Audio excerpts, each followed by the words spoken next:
السلام عليكم ورحمة الله وبركاته. ازيكم يا أصدقائي؟ النهاردة على قناة شرح مختصر. هنجيب لكم موضوع جديد ونشرحه بطريقة بسيطة وسهلة ومختصرة. الفيديو النهاردة بيتكلم عن ازاي تحسن اللغة الإنجليزية ومستواك في اللغة الإنجليزية يكون بيرفكت. طيب احنا دلوقتي على موقع اسمه Learning English VOA. ده موقع لتحسين اللغة الإنجليزية. في أقسام كتير قوي، في حلقات كتير قوي عن سماع اللغة الإنجليزية، سواء ملفات صوتية، سواء فيديوهات، سواء برامج تلفزيون، سواء برامج راديو. وفي مستويات، في intermediate وفي beginner للمبتدئين، وفي intermediate للمستواهم في وسط، وفي اللي هو اوديو بروجرام ده في مجموعة حلقات سماعية بيكون فيها الفيديو والنص تحت منه. طيب احنا دلوقتي هنشرح حاجة بسيطة. طبعا اول حاجة في VOA Learning English في زي فيديوهات برودكاست، يعني راديو، اخبار. دي بتنقلك الأخبار أول بأول باللغة الإنجليزية، وإزاي تسمعها وإزاي النطق، وكمان بيبقى تحتها الكلام أو النص. طيب في حاجة كمان في موقع VOA Learning English. في حاجات كتير، في English in Minute، في إنجليزي في دقيقة، في English the Movies، في كمان أفلام، وفي everyday grammar TV، في كمان بيشرح النحو والصرف، وفي طبعا level مستويات، في level 1 و level 2، وفي شرح انجليزي، وفي طبعا اخبار، وفي كلمات جديدة، وفي talk to us، ان احنا نتكلم، يعني في محادثات يعني.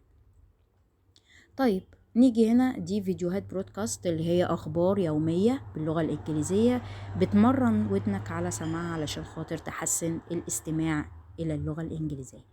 طيب في كمان اللي هو قلنا المستويات، في زي البيجنر ليفل والانترميديت ليفل اللي هو المستوى الوسط، وفي الادفانسد ليفل اللي هو المستوى المتطور الأحدث الأكبر يعني. وفي فيديوهات، وفي يو اس هيستوري اللي هو قانون، اللي هو تاريخ الامريكي، بيشرحوا على الموقع. طيب نيجي بيتكلم برضو عن الجرامر. في فيديوهات عن الجرامر، وفي English in a minute اللي هو بيتكلم في موضوع ايا كان في 60 دقيقة. طيب كمان بيتكلم عن الكلمات الجديدة وبيشرحها، وكمان بيتكلم عن History US اللي هو تاريخ أمريكا. وطبعا برضو دي حاجة جديدة انك انت تعرف التاريخ الأمريكي، ان هو مش دايما الواحد بيدور على التاريخ، لكن دي حاجة برضو إضافة ان الواحد يعرف معلومات جديدة عنهم. وتاني حاجة في الساينس والتك اللي هي التكنولوجيا والعلوم. طيب اللي هي التكنولوجي. وفي برضو نطق، ازاي تنطق الكلمة بشكل صحيح. طيب في Learning English TV، ازاي how to pronounce، يعني ازاي بتنطق الكلام بشكل صحيح بلغة صحيحة، زي النيتيف امريكان بالظبط، اللي هو زي الامريكان بالظبط، بتنطق باللكنة بتاعتهم. ودي حاجة كويسة، فانك ازاي تنطق دي الحرف بطريقة الامريكان، ده بيسهل عليك كتير قوي انك انت تلقط بسرعة النطق وتتكلم انجليش بيرفكت. طيب كمان في جزء عن الفنون وعن الثقافة، الارتس والكالتشر. وكمان بيتكلم عن الامريكان ستوريز، في قصص امريكية برضو ممكن تخش عليها تطلع وتبص كإضافة للمعلومات مش أكتر. طيب في كمان read و listen و learn، في إن أنت ممكن تقرأ وتسمع وتتعلم. ده جزء برضو من الموقع على الراديو سماعي، أو تبص عليه كفيديو. طيب احنا طبعا شفنا كل الأقسام دي، وفي قسم اسمه أمريكا بريزيدنت فوت. طبعا ده أمريكا بريزيدنت دي التصويت الأمريكي، دي حاجة برضو يعني ايه في السياسة الأمريكية، برضو انت ممكن تعرف القوانين بتاعتهم ايه، وقوانين التصويت الأمريكي الانتخابات. فدي حاجة برضو يعني ممكن لك الاطلاع عليها أو لا، يعني ايه لك حرية الاختيار. طيب what's trending today. what's trending today بيتكلم عن يعني ايه اللي هو ترند النهاردة، او اللي هو الناس كلها بتتابعه.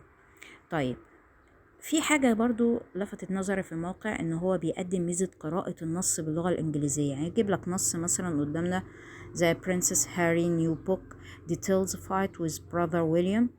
بيجيب لك النص طبعا، ادي العنوان ده في قسم اللي هو الارت والكالتشر، الثقافة والفنون. فبيجيب لك مثلا عنوان وتحته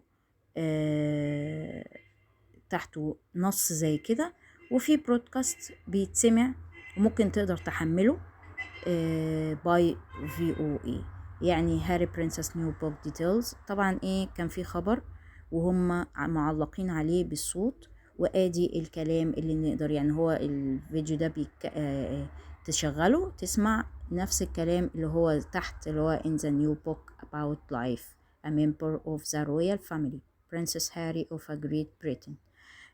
طبعا بتقدر تسمع كل الكلام ده للآخر، فبيحسن عنك الاستماع والنطق، وتقدر تنطق بالظبط زي الايه الكلام المكتوب. طيب ده طبعا جزء من الموقع مهم جدا، اللي هو ممكن تشوف CTV بروجرام في برامج تلفزيونية، وفي سي راديو بروجرامز برامج في الراديو. أرجو أكون أنا كده غطيت الموقع كله بالميزات بتاعته، وأكون شرحته. وأشكركم شكر جزيلا إن انتوا تابعتوا الفيديو للآخر. أرجو من حضراتكم متابعة الفيديوهات الأخرى مفيدة، وتقدر تضيف لكم جديد. وما تنسوش الاشتراك واللايك والشير طبعا لأي حاجة جديدة تقدر تفيد بيها غيرك. أرجو متابعة القناة لأن هي هتقدم جديد، وأشوفكم على خير بإذن الله مع قناة شرح مختصر تقدم لكم كل جديد بشكل مختصر. والسلام عليكم ورحمة الله وبركاته.